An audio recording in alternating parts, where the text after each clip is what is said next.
Good afternoon once again. We are here, and once again, it is our great pleasure to be in your reality. It would be wonderful if you all had the same great pleasure to be in your reality. And that is one of our intentions, to inspire you and to elevate your understanding of energy and the use of energy and how it is for free. If you have your wits about you to use it. You are experiencing great pleasure by living, by being in your own reality. But over the years, we have become deeply invested in the human experience. People ask us all manner of questions about this and that, and over the years, we've had to wait for you to grow up. Just as you cannot explain all the intricacies of an adult life to a young child, it is sometimes challenging for us as Pleiadians, cosmic beings, visitors, etc., to convey to you all of the complexities that are involved in living in the multiverse when you are convinced that you are trapped in a random world stuck in linear time. Nothing could be further from the truth. But it is so conditioned and programmed in your DNA and conditioned within your experience of reality that we've had to wait many years to watch you slowly, as a people, begin to pull back the curtains, to question your sacred cows, to question institutions that you know killed you at one time, punished you, put you in prison, separated you from your loved ones because you questioned. And you may have questioned something very simple. You may have told the church you saw the stars move. That, believe it or not, was enough to get you in big trouble at one time. People were not supposed to understand the heavens. Perhaps you saw shooting stars. You said the stars move. So within your experience of life, your ancestors and all the genetic memory that goes back to, as our vehicle was discussing with you, the origins of some of your genetic heritage. But beyond that, you also have mixings of other stellar influences. People have said to us, Pleiadians, why are you so interested in our Earth? We said, because in some capacity we are your ancestors. But we are also, we who speak to you come from the future. Now, the Anunnaki have an obvious footprint on your planet. And this is being discovered left and right. Everything is unfolding and has been, in terms of a larger picture of time, probably over the last 150 years. Age of Enlightenment, the discoveries in Egypt, discoveries in Sumer, and then the acceleration. Then you had the wars, World War I, World War II, mass sacrifices to confuse people, to confuse the progress. Why at the same time the Industrial Revolution is really kicking into gear. And why people have jobs and they're working, but what are they really working for? From the beginning of the Industrial Revolution, that goes back to the 1700s, one could say that you have rebuilt the Anunnaki infrastructure on your planet, the space systems.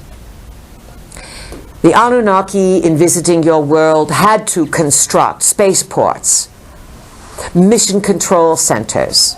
They had to lay out the land, landing pads, all this kind of thing for the rocketry that would move from Earth to heaven. And remember, Anunnaki translates as those who from heaven to Earth came. And you basically, if you step back and you say what's happened on Earth in the last 250 years, from the last time that Pluto conjuncted the galactic center, it conjuncted the galactic center in 1760s and then again in 2007. And everything started to rip open in the now. What's happened is that you have the capability to get into the air, and you have the capability and the ambition to go into space. Once many countries went into space, they found lots of opposition on Mars, on the moon. Many probes have been turned off, shut down. Astronauts, your space people who go up there, they have been seeing all kinds of things, and they have been sworn to secrecy even back from the 60s, 70s. Some of them who caused trouble or who wanted to speak about it, there were lots of nervous breakdowns among the astronauts, lots of medical problems. They were made heroes in the paper, and their families are falling apart behind the scene because they are forbidden from speaking about what they saw, and what they saw were obvious evidence of civilizations in space. Think about how contrary that is. Now it's not possible to keep the genie in the bottle, to use one of your Earth colloquialisms. Everything is blowing up. Our vehicle explained the astrology to you, the timing. The Mayans were told way back when the long count calendar ends, big stuff is going to happen and we will return. The Christians, they're all up in a lather about the second coming. The Muslims, they are up in a lather about the return of the Mahdi, their prophet. The Hebrew Jews, they are sure that Jesus was not the prophet. There's someone else returning. You go into other parts of the world, and what you find are various prophecies and beliefs, different names, of course, and different calendar structures and methods of counting. But synchro out of synchro, they all point sort of to an evolving now. Now, from your point of view, you look at the clock and you say, well, it's midnight on 2012, and now it's not December 21 anymore, it's 22, and look, the world's still there, so must be that was all a hoax. That's your timing. You must understand that time is a local custom, and that you are still and will be for many years in the window of the end. The end. The end of a way of understanding reality. And because of certain people in the cosmos who set up these calendars, there's support for assisting you to come out of one ending and to be birthed into a new beginning. Yet a new beginning cannot start until the old is rendered asunder or demolished. If you buy a piece of property and it's got some old shack on it, but you love the property and it's gorgeous and it's old, it's been maintained for a long time, we say old growth trees, and it hasn't been disturbed for perhaps 100 years, and there's some old shanty or two on it. Are you going to just build your modern home on top of the shanty? No. You either build in a different place or you demolish the shanty. This is what's happening now. To attempt to build on top of the old will not work. So the old must crumble. And it is all in timing. And sometimes from your point of view, it looks quite frightening. Because where's the paycheck going to come from? How am I going to pay the rent? How am I going to put the food on the table? All of these very basics. Now, in terms of these systemic changes, they are not happening solely on Earth. And because you are a very special place, living library, what happens here affects a lot of other life forms that have a genetic trace into your existence. Animals, plants, creatures, all of you. And because the humankind is undergoing two things. You are racing towards extinction. Your scientifics call it the Sixth Extinction.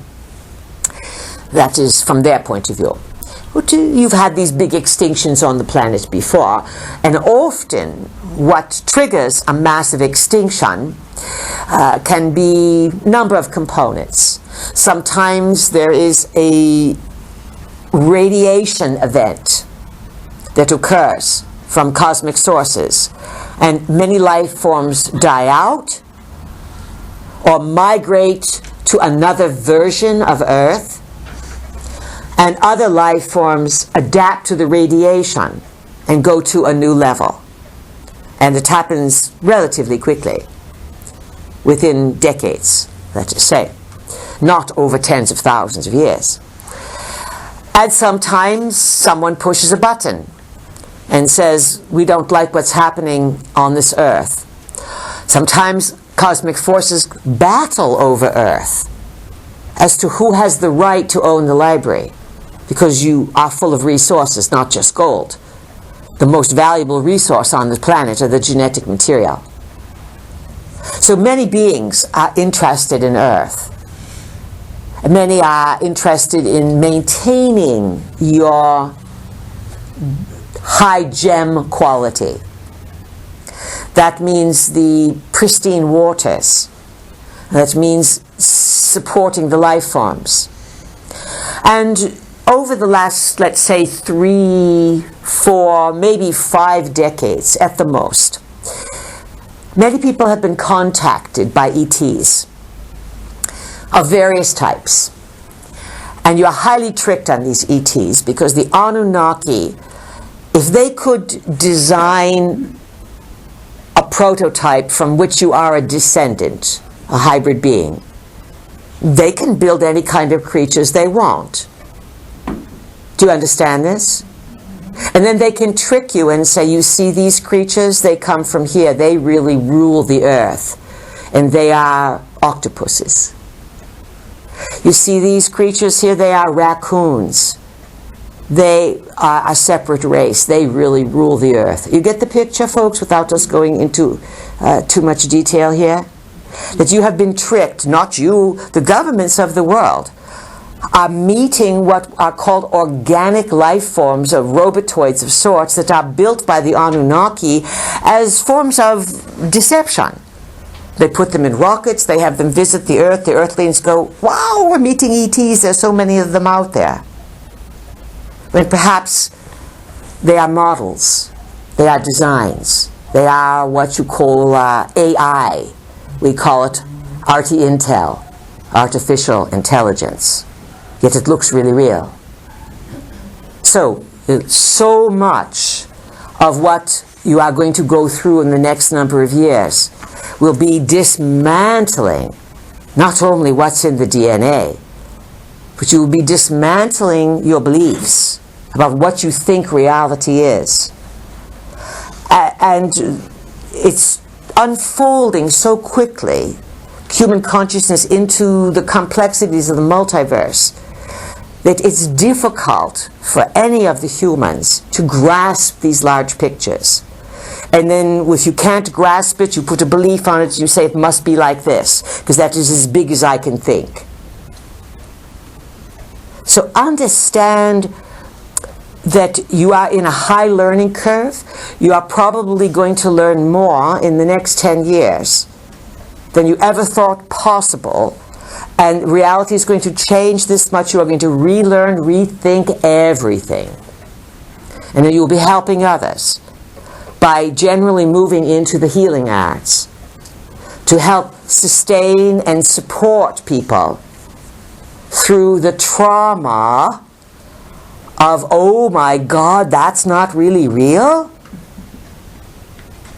And coming up to support you, Uranus and Aries, is all kind of new direction, new states of consciousness. So if you get new ideas, to break away from the old, to be inspired, to be trained in understanding how the body really operates. Everyone wants to go into, what is it called, IT? What does that stand for? Information technology. Information technology. You want to go into what the body can really do. That is where you are going to have the most rewarding profession, is to help people get well. Not only in their physical body, but in their soul purpose, in the psyche. You get sick because you don't know how to deal with your emotional issues. And these emotional issues follow you from lifetime to lifetime to lifetime. You get stabbed in the back in one lifetime, you have pain in the back in this one. In the same place you got stabbed. You have so much power that if you start saying, oh, that person's a pain in the back end, that person's a pain in the neck, and if you say those two words over and over again, guess what your body will do? It will follow your command. It does not care about the people. It listens to the words you say. You will have a pain in the neck and the pain in the back end. The power you have to playfully and creatively restructure your reality is at your command. Now, we know some of you would like to take us home with you. Like we could be purchased, a little cuddly, to sit on your shoulder, to advise you, to whisper to you, to say, come on, say this, do this, do this. Part of evolving your spirit is to prove that you can do it. You use your own gumption, and you use ambition and goals and clarity of mind, and you say, I can, I will, I want to. That is what is required in these times, on a level that is practical, and yet it will take you into the cosmos. Let's do questions. Good ones. Impress us with how smart you are. Impress us with your ability to help everyone in the room and everyone on the planet. All right, we laid it out there thickly. All right, we'll start with Enlil's side here. Enlil family members. Who would like to ask a question? Anna? Anna, yes, good. You're playing the game well. What's your question? You mentioned Malachi, Saint Malachi. Father Malachi. Who is Father Malachi? He wrote out these prophecies. Our vehicle did say that. And he prophesied little lines like poetry about the papacy. And he would use 2 or 3 or 4 lines about each pope as the pope would be selected by the College of Cardinals. And he started this 1300, something like this. So it's been going on. And he prophesied all the way through, and then he prophesied a last pope. And it just so happens that this pope you have now, according to his prophecy, falls into the last prophecy. And this is, according to this father, is the last pope. That's interesting, yes? Yeah. And how could that be? Because, now here's a logical thinker, according to their doctrination, but the Pope is always God's representative on earth.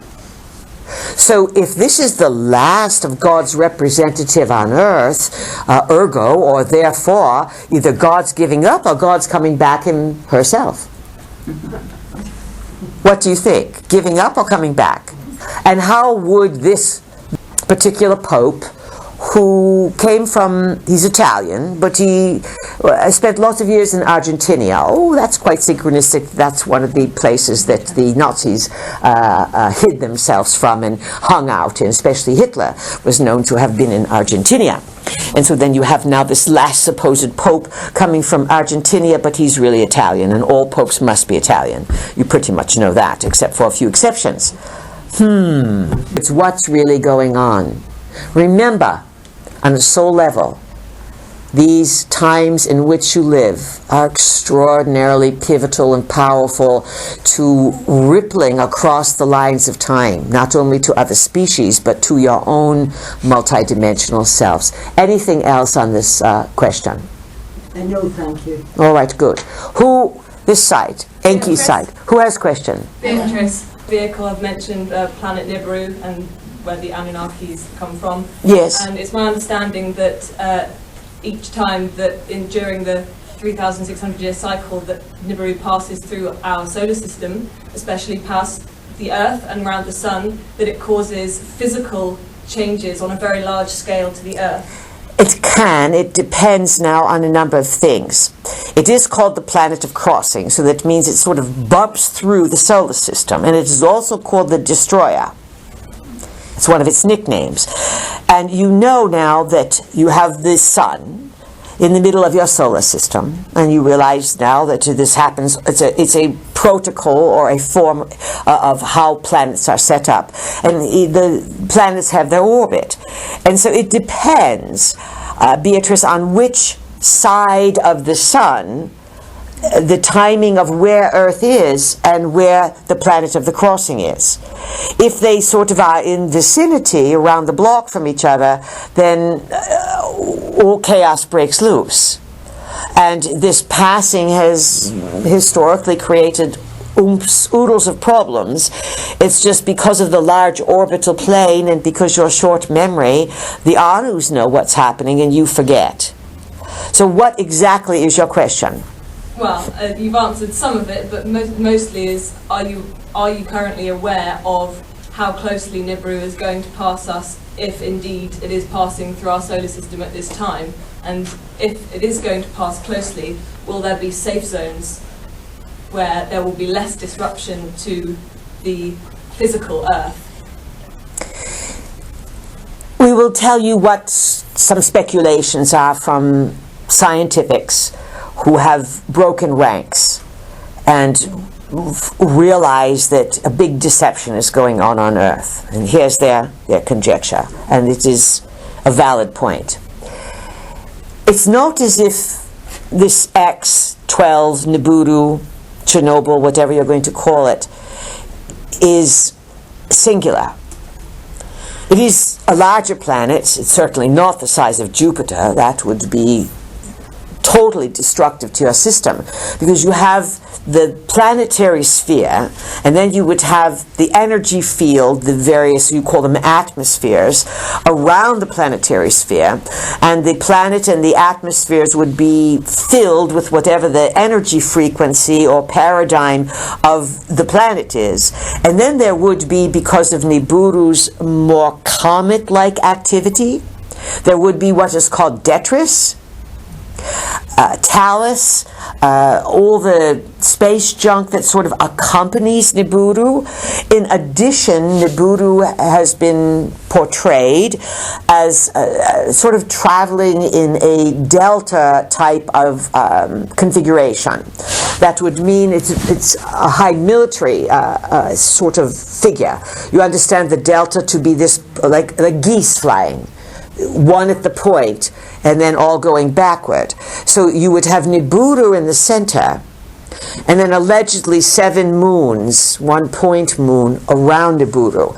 It's important to understand that a moon can be built, that an object can be harnessed, roped, corralled, brought in, shaped, and made to appear as if it is something, but it is really an artificial construct. Your moon is an example.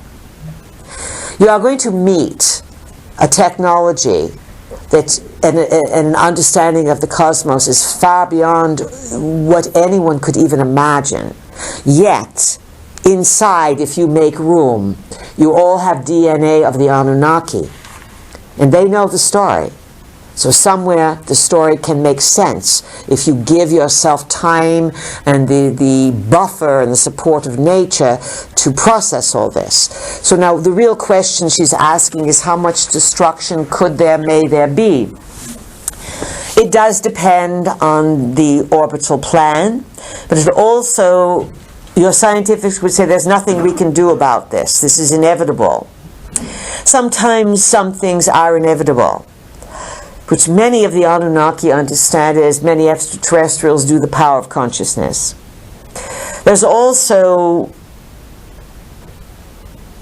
technologies, best word we can use, put in place long ago by visitors, by other colonizers, by helpers, and this technology is based under the Earth's surface, and it activates a shield.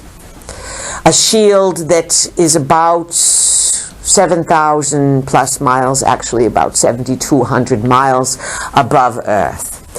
And we'll point out the efficacy of this shield. Efficacy means efficiency.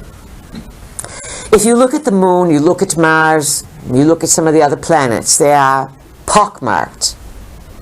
Like they have had spots or something, yes, with craters everywhere. You don't see this with Earth, do you? No.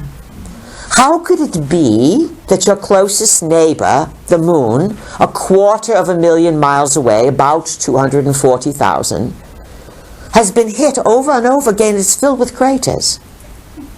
Why don't you have evidence of oodles of craters around your planet? You've been hit, not in recent times, because the shield is up. The question is, will someone activate the shield? Or will the Anunnaki turn the shield down? And then it depends where Nibiru will be in certain position. And then it will also depend on what state of consciousness the people of Earth are able to reach. Not so much on your own, but as things start activating from inside, out of crisis. Crisis calls it up. You will fly to new levels if you can keep your wits and not use violence. And you may miss this one. But you're going to get some disruptions of some sorts. Understand that the globalists are frightened. Understand that they took trillions of dollars, the global elites, using the military, using people from the surface that they kidnapped. And they had them build complexes underground. But we recently told some students of ours, we said, you know, what these globalists are finding, unfortunately, they've built these large cities, they've filled them with supplies, and they are supposed to be a place to run when the surface gets crazy. Go to Turkey and start exploring in Turkey, and you'll find the Turkish people did it thousands of years ago. Underground complexes. You'll find it in South America. You'll find it in the USA. You'll find it in Russia. You'll find that this technique of building underground in time of crossing is ancient. Now, what's happening today, it's all slick and modern. It's filled with all kinds of goodies and gourmet foods and waters and you name it. What's above is below. You get this? As above, so below? Everything. But what's happening is what's below, way below, started becoming above. And as they came above, they came into these underground cities, which are your below. And they said, wow, look at these nice places that no one's living in. We are making jokes, but we are saying some of these complexes have now been occupied. They've been taken over. And in many regards, folks, there's more going on beneath your feet than there is currently in the heavens. And people are seeing all manner of sightings every single day. So it's all heating up and to something, but there's no foregone conclusions. There's no guarantee that you are going to enter a time of complete planetary destruction due to the passing of Nibiru. More than likely, you are going to have systems being rearranged and go through a number of challenging years where you'll be dealing with really rebuilding reliable systems, and so there will be a lot of, quote, survival issues for those who have not covered their bases. Anything else, Beatrice? The shield that you've mentioned. Yes. That is avoiding the meteors and things that cause craters. Does this also have an impact on the gravitational pull that is caused, what I would imagine, by a passing of a larger entity such as Nibiru that my understanding is, would shift the poles of the Earth drastically, as in sort of moving the crust of the Earth, which might cause things such as tidal waves and earthquakes, other than the meteor showers and things that This is a very legitimate point. You have done your homework, and of course many people believe you are now in a magnetic shift because things keep moving quickly. And just to let you know the power of the passing of a planet that some say they see it, some say they don't, that for years now at least 10, 15 years, almost 20 years, the scientifics have been observing atmospheric changes, the brightness changes on planets, polar activity, melting of caps, and this Nibiru is far, far away. So what we are saying is that energy can operate over distances of billions of miles in a cosmos that you cannot even measure. And yes, you will see, at least minimally, these types of results. Another thing to factor in is that the Anunnaki never really leave. They leave a skeletal crew on Mars, on the moon perhaps, inside the Earth, in systems, in governments, in religions. They have their minions. And things are accelerated now. And people living at the coastal regions too close, you are going to experience more and more problems with water.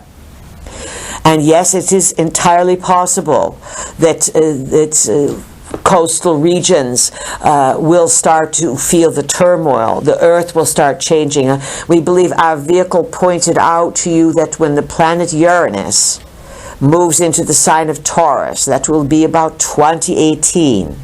You will have 7 years. 7 and 8 is 25. So from about 2018 through again 2025, 2026, things settle down and are more sorted out.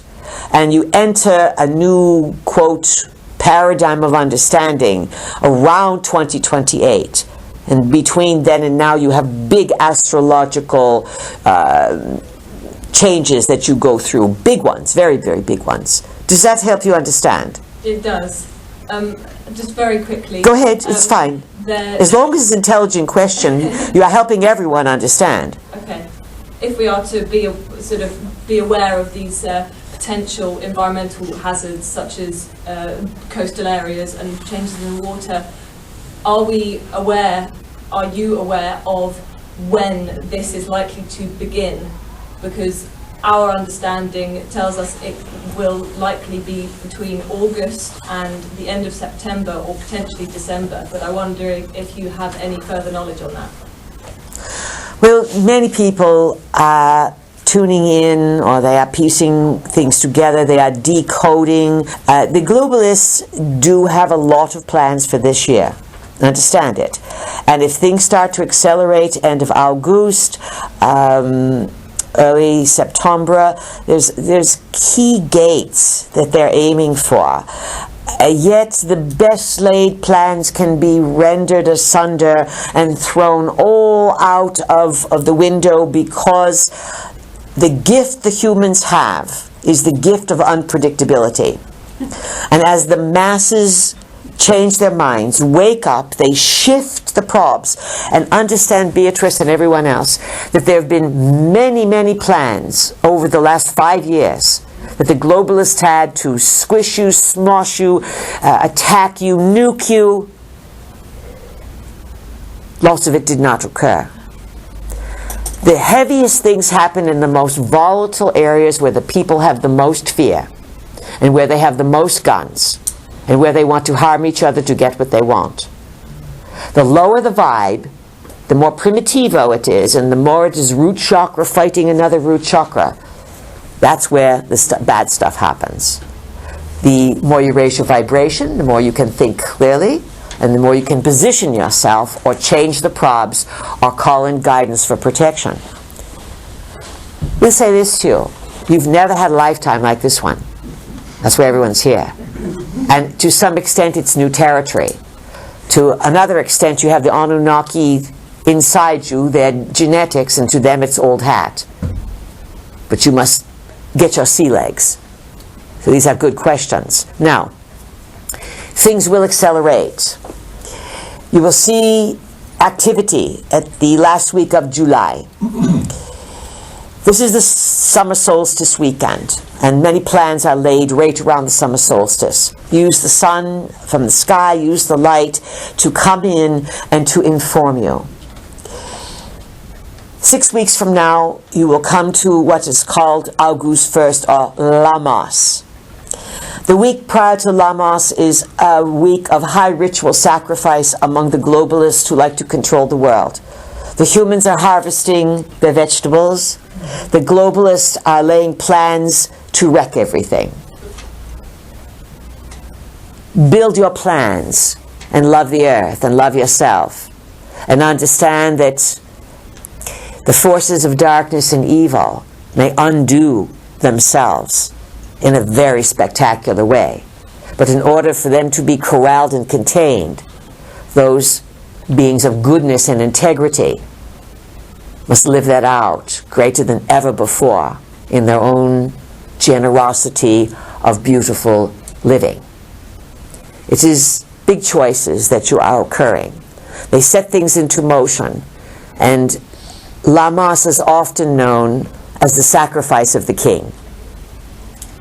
The king, a leader, often is sacrificed at Beltane to fertilize, to let the realities they want come into being.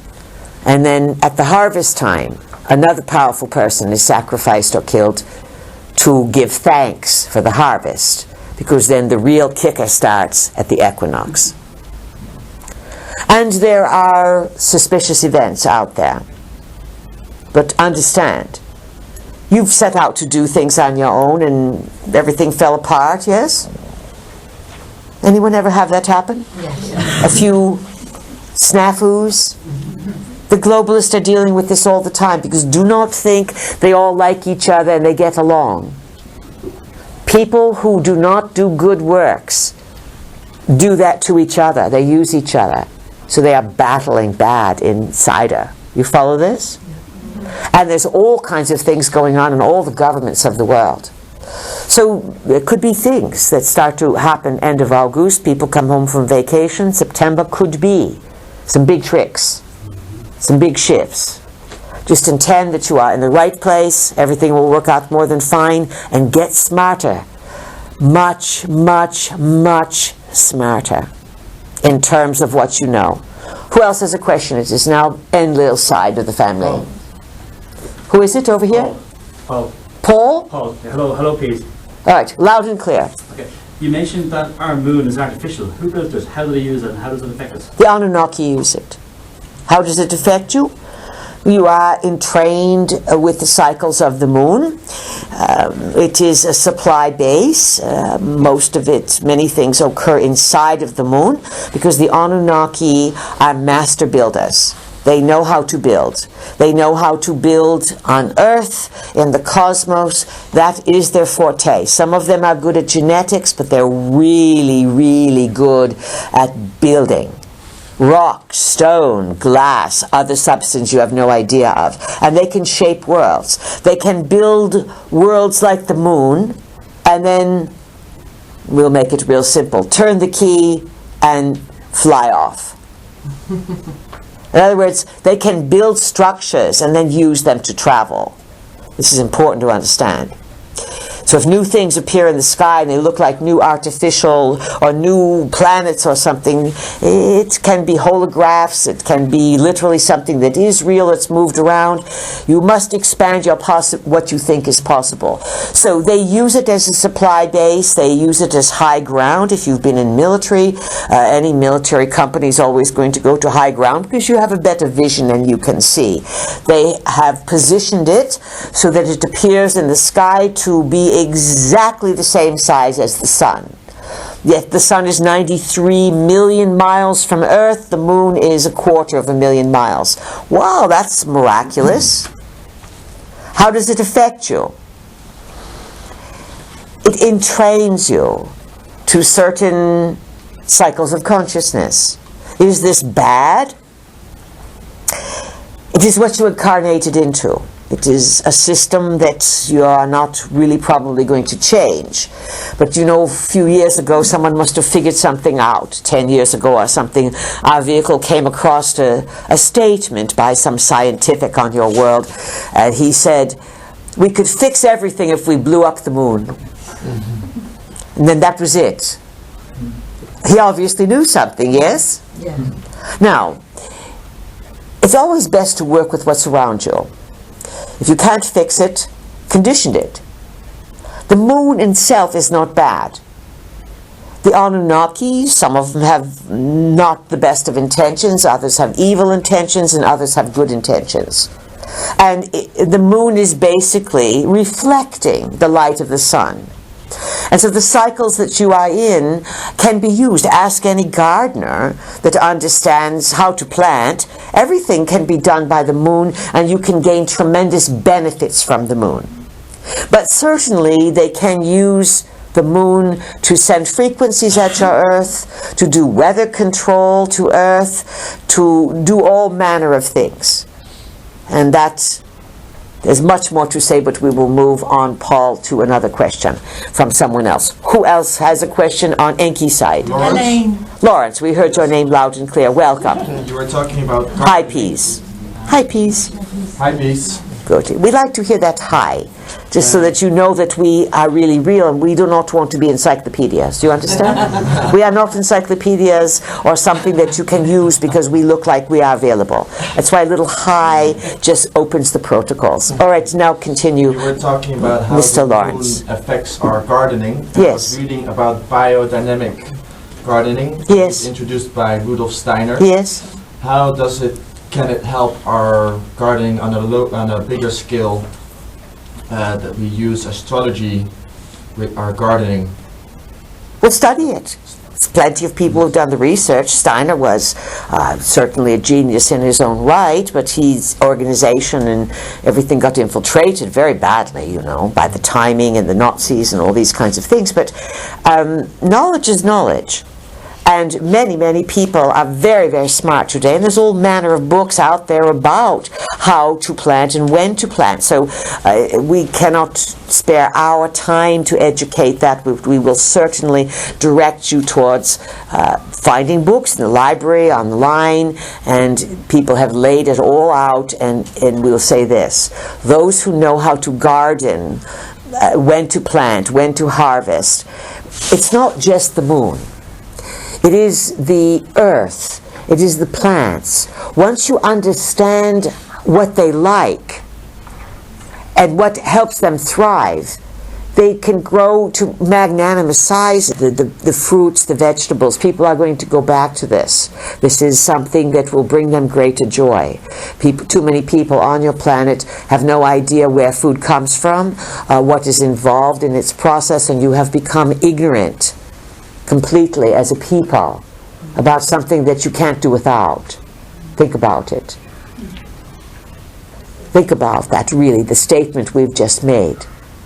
And everyone, we would like to see everyone grow something, even if it's parsley. And parsley has all kinds of magnesium, and it's absolutely wonderful. You get it on your plate, you think, why do they put that ridiculous parsley on there? Because it is the ultimate digestivo. And it enhances your system. And everyone needs to learn more about nature and food, and how when the sun is in, or the moon is in a sign of fire, it's not a good time to plant. When the moon is in a sign of water or earth, it is. And so you must study the cycles of the moon. And that means you must look up. And you start by knowing when there is the dark moon, the new moon you had a few days ago, and then 2 weeks later the full. New is when you plant, full is when you harvest. If you remember that, just those simple things. When it's dark, it's beginning. When it's full, it's lit up. This helps you understand how consciousness operates. And you ask anyone in the hospital profession, the arresting profession, that's law enforcement, or people with big families and schools, everything goes double bonkers at the full moon. Day before, day of, day after. Your plants love it. The plants love to grow under the moonlight. It gives a certain extra flavor and touch to the food. I mean, you've had tomatoes and then you've had tomatoes. And it's how you work with it and understand that just as your pets respond to your petting them and loving them and talking to them, plants love it when you treat them well. Even if you put your head out in the morning and say, "Hi, garden, you're doing really well, I'll be out later." Sounds like you're a nutcase, right? But you're not. Everything responds to energy, especially your thought. If you want your garden to really grow, have a picnic around it and have kids play and make music. Don't play boom boxes and things, but to have someone sing or play music or dance. The plants love it. Everything responds to everything else. But you have become so electronically taken over as a people, you are losing your ability to understand nature. And this is where all the problems can stem from. And you have really thrown your wits into these technology things over the last 10 years. And in the last 5 years, with all this smart this and smart that, they need to change the name from smart to dumb. And if it was called a dumb phone, it did the exact same thing. You would be so dumb that you would still buy it, even if it was announced. Sorry to insult you, but we can get away with it because we speak with our eyes closed. And you know that we have kindness in our hearts. We are just giving you the brutal truths, friends, so that you can get awakened a little further. All right, whose turn is it? Enril's side, yes? Who has a question? Anna. Who is it? Anna. Anna, much louder. Okay. I have a question about pyramids. Hi, Peas. Hi, Peas. Sorry. Hi, Peas. You have a question about pyramid mountains. You know, you have talked in the past about the pyramids of Giza. Cannot hear a word or understand what you are saying. We're going to have to move to someone else.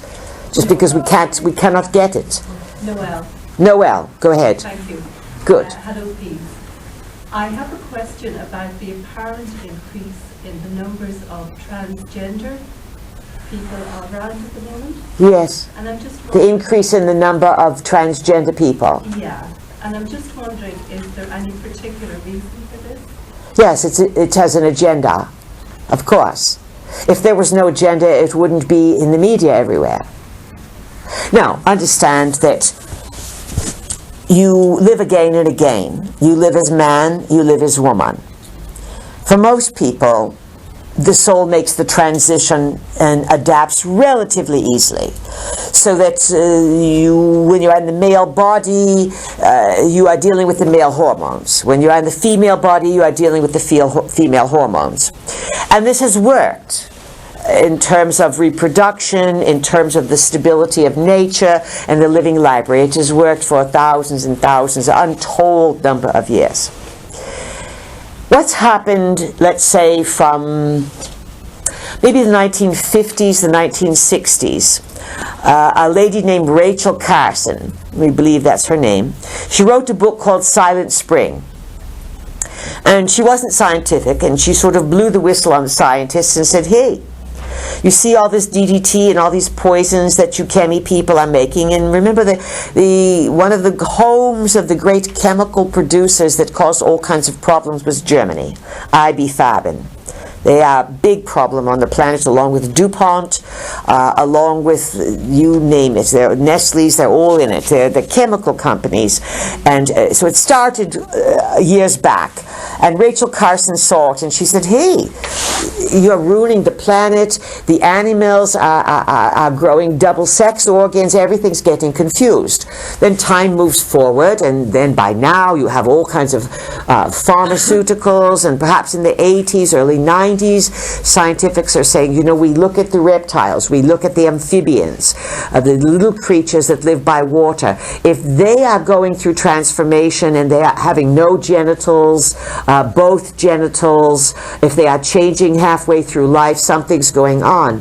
Nature is messed up. Scientifics say yes, it is all the meds and pharmaceuticals and chemicals from plants, from cleanup, from electricity. You're polluting the earth. The stuff goes in the water, it goes in the air, and it breaks up the messages of continuity within the chromosomes, destroys the chromosomes. Chromosomes are within the cells and the DNA matter.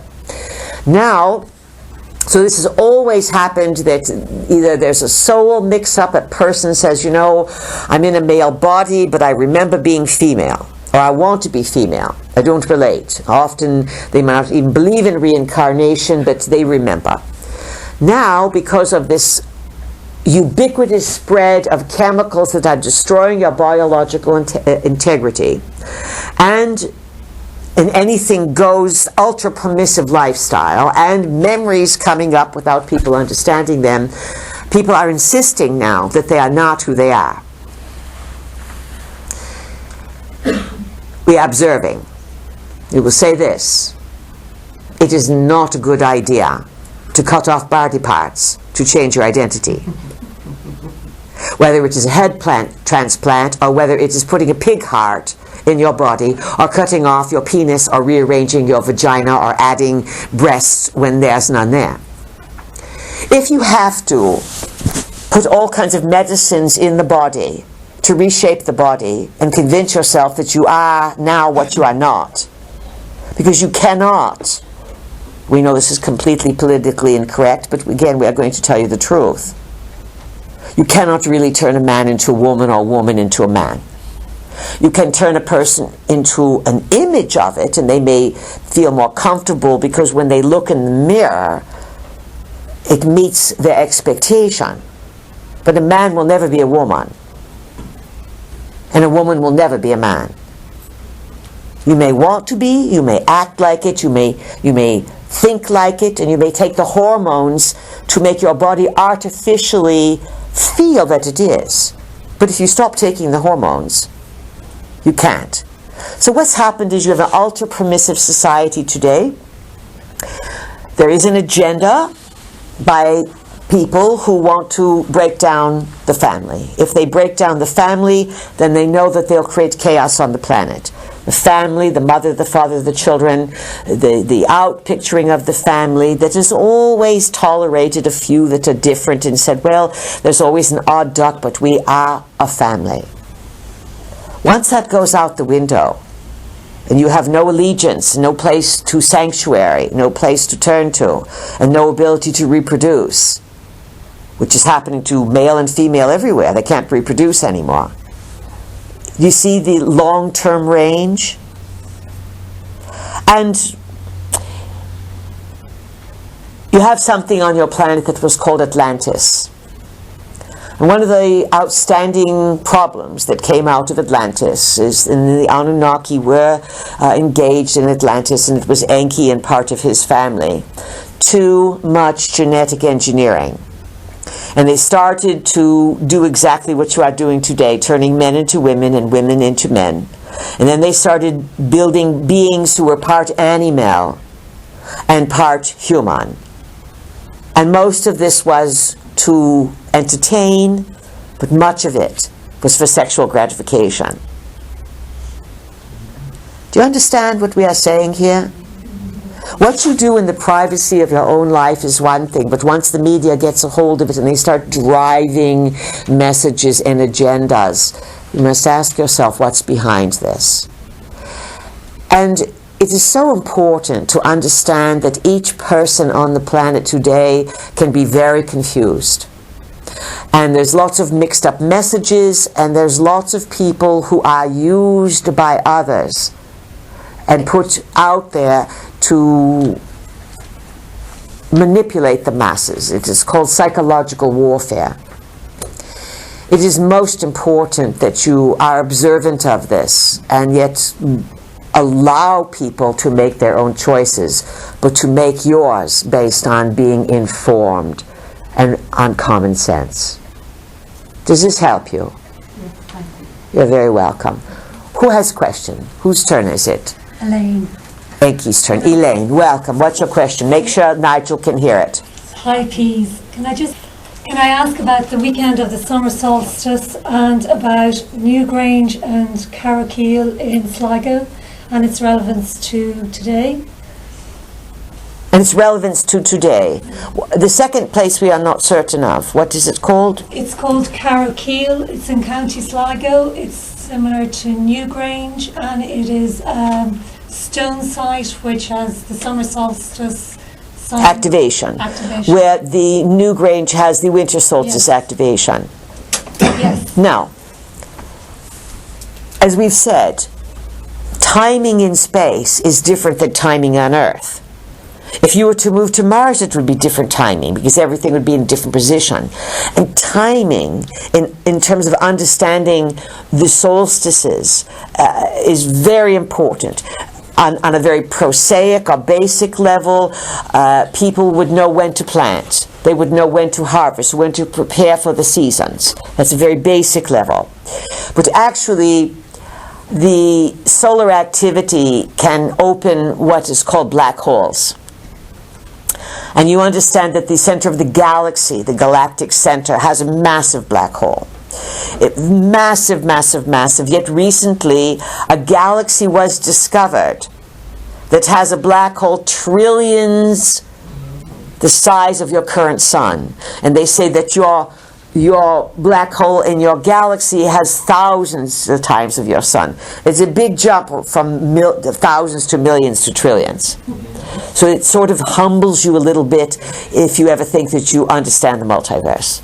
Now, what does this really mean? It is said that the multiverse is non-local. That means that there's no distance that can separate you. That even though it appears to be distance, everything is linked. And places like Newgrange are multi-purposed. Sometimes they are libraries in stone, meaning that if you knew how to read it, you could walk through there, sit around it, and receive data. Obviously, if it is built to be activated, meaning the light passes through to hit a heart at a specific time, then that means that is the switch on date. But switched on to what? And for whom? Now, some of these mysterious sites, the pyramids, Newgrange, etc., the stone circles, things all over the planet. Sometimes they have been quiet. They receive the energy and they don't go into great activation.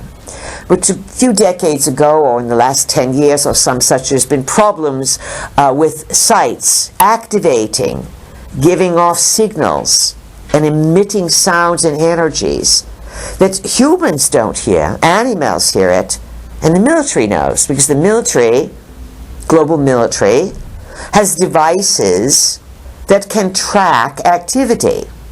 And they started hearing signals from different mountains, especially in Eastern Europe, that they found were not mountains. They were pyramids, covered over. There are planets full of these kinds of things. Newgrange sits out there as an obvious spaceship, yes? Sort of. And it's being slowly activated, as other sites are, over time, to affect you. Often these places are built to help create a stabilization of energy. And it is important to understand, we know we are going to run out of time soon, it is important to understand that some of these sites, these very, very big, how did they build them sites, were built by giants. And it just so happens that your country, Ireland, was one of the places that the giants, the Atlantean giants one could call them, the Celts as you know them, they migrated out of Central Asia at a point in time after the flood waters receded and after everything calmed down on the surface after a trauma about 13,000 years ago. It came out 1,000 years, 2,000 years later. Many of them 8,000 years ago they came out of the ground. That would be about 10,000 BC. And they began to leave Asia and filter across the land. Some went east, some went west, some were of all sizes. There are records on your planet of giant beings existing 2,000 years ago. They were fighting with the Romans. And even then, the Romans were fighting giants that were easily 15 feet tall. You have biblical stories about, who was it? Goliath, supposedly aged 12 feet tall.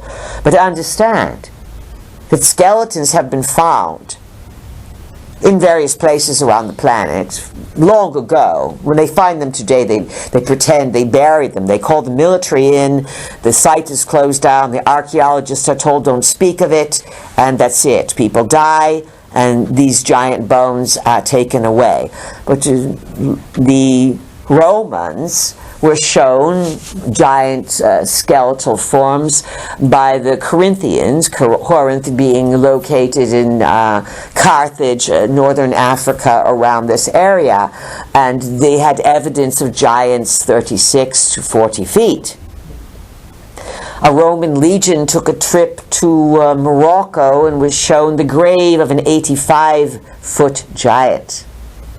So this is one of your Irish mysteries. You know all about the little people. But are you the little people? If the giants here were 20 feet tall, you would be the little people. And yet you know that there are little teeny ones. The human protocol can come in all shapes. So what we are getting around to is that you have things here in Ireland, England also, Scotland, Europe, and things buried in Eastern Europe and China and Russia, things all over. But they're more available here because many beings were pushed. The Romans kept pushing the giants. They pushed them and pushed them further through Europe, away from Italy, pushed them into France. And then they crossed over and they eventually, the giants long ago, came to Ireland. And they left many clues here. And what kind of giants were they? They were the red-headed giants. That's why you have so many red-headed Irish. You understand? And then their descendants were around a few thousand years ago when they lost their way. They didn't lose their building skills. And they began to put a few constructs up here in Ireland as memory, as protection, and for the future. Does that help you understand it? A little, Elaine? Yes. Good. Over here, who has a question, please? Lika. Who is it? Lika. Philippa? Lika. You can say Lisa. All right, we can understand you, but go ahead, speak so they can hear you in the back of the room. I just want to make a commentary. Hi, Palladians first. Yes. Someone made the commentary. I just want to make a commentary on what you said about the family. They cannot hear you in the back of the room. I want to make a Stand up, please. I want to make a commentary on what you said about the family unit. The family unit, all right. I think family is about love and it's about support. And it doesn't matter if that family unit is a traditional family unit with a man and a woman, or if it's 2 women or 2 men. And having a family unit that's made of 2 women and 2 men doesn't mean that the children don't have male or female role models. Oh, that's very true, but again, without assistance, you cannot reproduce. And once again, there's always a little bit of difference, and we are not negating that at all. But if everyone starts giving up the family unit in the traditional way, it is going to eventually be the breakdown of the system, and that is the point we are making. Do you understand that? I understand, and I disagree, because the family unit, the man and woman, mostly I would say that would be the unit that's in our society. Well, because that's the unit that can reproduce. And having other units doesn't mean that there won't be children in it.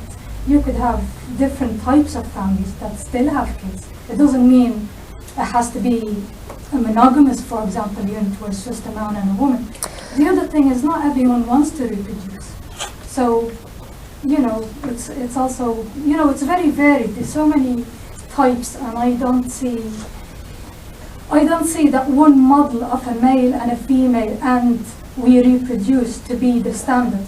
I think there's different models. The main thing is that there's respect, the main thing that is love, and the main thing that when people have children, that they think about it and they really want to have them, and they're really going to do their best to bring up a better humanity in the children. These are the things that and that we concur with you, but we believe that you are missing our point, and we see far into the future, and we understand that certain things get a snowball effect, and where they end up growing may not be where they are operating right now, and that is our point, is that you are soul spirit in a body, and you are in a program called nature, and it has a lot of room in it, a lot of room for freedom of expression, and there are certainly many ways that you can express your love and your sexuality,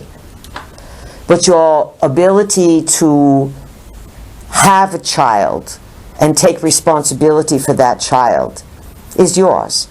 Not to say you have a child, you give it away, and someone else cannot raise it with love. But the further that humankind moves away from their natural biological rhythm and process, the further all people move from that, it's going to make changes you cannot understand. And we see far into the future, and that is why we say that. And we thank you for graciously sharing your point of view. Who has a question on this side, please? Who is it? Philip? Philip, yes. Welcome. Thanks. Can you talk about how best to navigate towards your core beliefs and how to change them? If you need to. How best to navigate towards your core beliefs. How to navigate towards your core beliefs. That doesn't really make sense, because your core beliefs are what you really base and build your paradigm on. And lots of people do not even understand what they believe. So examining your core beliefs may be a better explanation of it. How could I examine my core beliefs? So then we would say to you, all right, let's hit a few buttons and see what you believe. Do you believe truly with your whole heart that your body can heal itself? Or do you believe that if you get sick you must go to doctor? Do you believe that you are fortunate and that good things happen to you? Or underneath, are you afraid you're not enough? Do you believe that there are good people in the world, or that you always have to look over your shoulder over who's after you? Do you believe that certain people, because they have a certain configuration, act a certain way or do a certain thing? Or do you believe that there are good people and bad people of all kinds and all configures, and that you're pretty good about feeling the vibes of honest people and staying away from those that are not up to the best business? These are rather core beliefs that we just rolled off because they are like a foundation of a home. Core beliefs mean that you build the rest of your life around these core beliefs. So here's the core belief example. You're born into a highly structured religious family that says you must do this, this, this, and this. And they lay down these beliefs, and the entire family says, well, yes, and you never question the beliefs as to them being beliefs. You just think they're facts. And sometimes you can build a core belief structure around something that may not be entirely true, but because you invest in it, you turn it out to be true. Yet in the end you find out, I built on sand. Does that help you understand core beliefs, Philip? Yeah. So what is one of your core beliefs? You said so many of them. Well, just your own. Like, I believe that. One of my core beliefs is that I can't seem to heal. That what? I can't allow myself to heal fully. You can? Cannot. Cannot. All right. So now... I get so far and then fall back. All right. So you have a core belief that you cannot heal yourself. Not entirely. Not entirely. All right. So that's a core belief.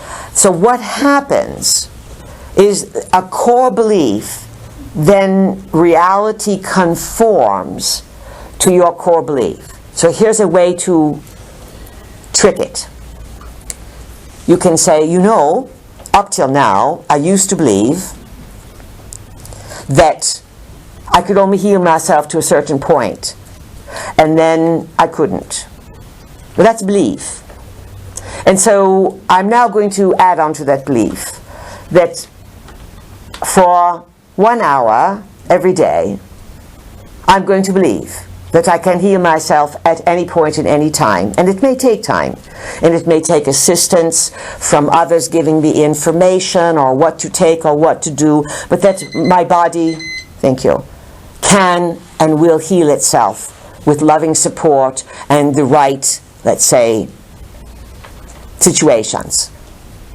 And you believe it for 1 hour. And you really believe it. And you say, I really believe this is wonderful. And you feel it. And you say to your body, feel the healing. And you feel the power. And then after 1 hour, you say, all right, now I'm going back to my old beliefs that my body can heal itself, but it really can't. Good, it's worth laughing at, because this is how foolish all people are. And you are not unique, but you voiced your opinion, and it is very good. So listen to this. So here's how it goes. After a while, the next day, you might say, well, that's kind of stupid. If I believe it for 1 hour, maybe I'll start believing it for 2 hours. Light bulbs go off, and you say, wow, this is fun. Maybe next week I'll dare to believe it for half a day. And you start feeling it, and you believe in your body, and then your body says, well, let's give him a go for his money. And let's demonstrate to him that we really do have this power, because he's believing that we do. So let's show him that we do. And you start to have something heal, or something starts to change. And as you start working with things on this level, the body begins to respond. And you begin to recognize that you're not going to suddenly wish yourself into something other than what you are, but within your own biology, the cells hear what you say. They hear your core beliefs. They hear your limitations. They feel your fear. And so you must slowly start to send love to your body. Love your body, love your cells, eat the right foods. Just because your stomach may say, get me a McDonald's, you may know that a banana or a fresh apple might be better. And so as you start building and paying attention, your body will slowly change to support your beliefs. And it doesn't mean that miracles are going to occur. It means that without going for radiation or without going for frightening therapies, with herbs, with understanding, sometimes with technologies, magnets, essential oils, there are all manner of ways that these cells will begin to respond. But it is also important that when you are wounded and you have a health issue, you must get to the core reason. And when you understand that your body is working with you and not against you, that your body, when you are ill, is letting you know that you have not integrated an experience. All illness begins as emotional trauma, or it is carried over soul trauma from many lifetimes. Once you understand that you have a problem in the throat, there's an issue about speaking out. You have a problem in the genitals, then there's an issue about your sexuality. For women, the uterus is home. Ovary, uterus, uterine problems, it's all discomfort, dissatisfaction, problems in the home. Problems with the feet, inability to move forward. Problems with the knees, lack of humility or too much humility. Problems with the heart, too much controlling, not enough love, the body will literally work with you. And so again, we will send you to find some books, there's plenty of them out there, that delineate what the body is speaking to you as a person and what issue you are working with. Once you get to the issue and you lighten up the burden on the body and you stop feeling so depressed over what the issue is and you change your life, the body will start to move to healing with support, with love, with nature, with sunshine. And of course, there's all manner of techniques that are on the rise and growing as to how to restore wellness among humankind. This is very big. Does that help you, Philip? Yes, thank you. And so what is your new core belief going to be? Well, I like Seth's one where he says, I am worthy because I am. That's a very good one. Yeah. But if you don't believe it, then you're not. Do you understand? Yes. I am worthy because I am.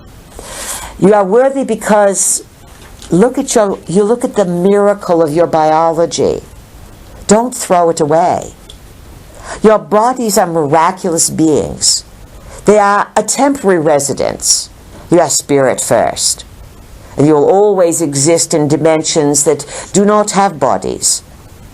And this was part of the Anunnaki's problem long ago. They would build bodies and no spirits would come in to occupy them because they didn't have high quality of life. You are worthy because you are, and because in the grandness of Prime Creator, this being imbues all of its creations to seek out a high quality of life, a life of integrity, a life that does no damage, a life that does not destroy itself, a life that brings joy and that seeks love.